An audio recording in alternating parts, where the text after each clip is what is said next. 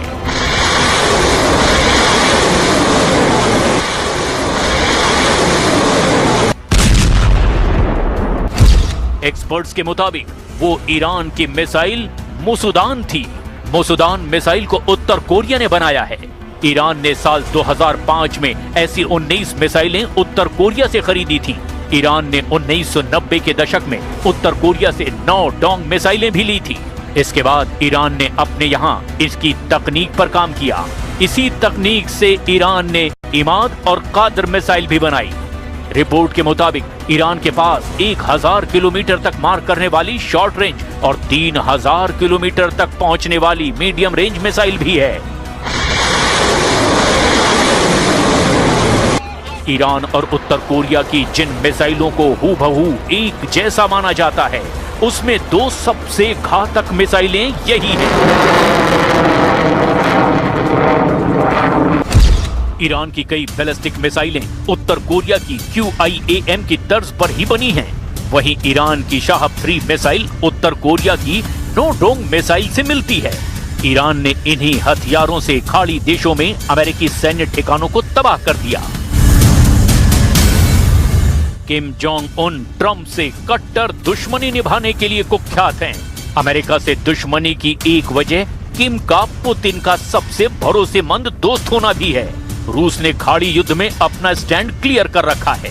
Putin Iran के साथ हैं। ट्रंप की नई धमकी के बाद क्रेमलिन ने बयान जारी कर गुस्से का इजहार भी कर दिया।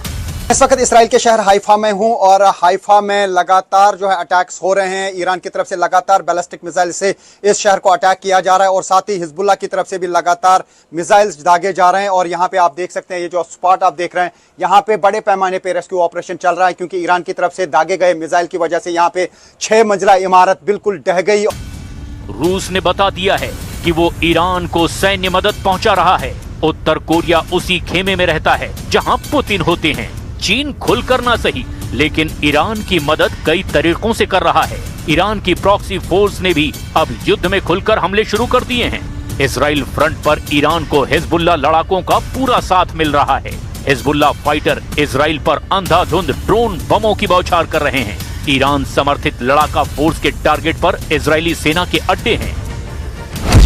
हूथी लड़ाकों ने भी इजराइल को उलझाने के लिए हमले और तेज कर दिए हैं। यानी इजराइल और अमेरिका मिलकर के जितनी ताकत से ईरान पर हमले कर रहे हैं, उससे कहीं ज्यादा जोर ईरान ने इजराइल और खाड़ी मुल्कों में तबाही के लिए लगा रखा है। ईरान ने साफ कर दिया कि वो ट्रंप की किसी भी धमकी को सीरियस नहीं ले रहा। ईरान के टूरिज्म मिनिस्टर ने यहाँ तक कहा कि ट्रंप को गाली गलौज बहुत भारी पड़ने वाली है। Той агрессии, которая была развязана против Ирана. География этого конфликта расширилась, и сейчас мы все констатируем те последствия, которые мы имеем. ईरान की संसद ने उस कानून को मंजूरी दे दी जिससे हॉर्मुज स्ट्रीट में अमेरिका इजराइल की एंट्री बैन कर दी गई है। IRGC की तरफ से ये बयान आया कि हॉर्मुज में दुश्मनों ने कदम रखा तो उन्हें उड़ा दिया जाएगा।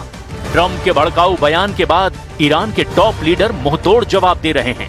ईरानी संसद के स्पीकर मोहम्मद बागेर कालिबाफ ने वार्निंग दी है कि ट्रंप खाड़ी देशों को आग में झोंक रहे हैं।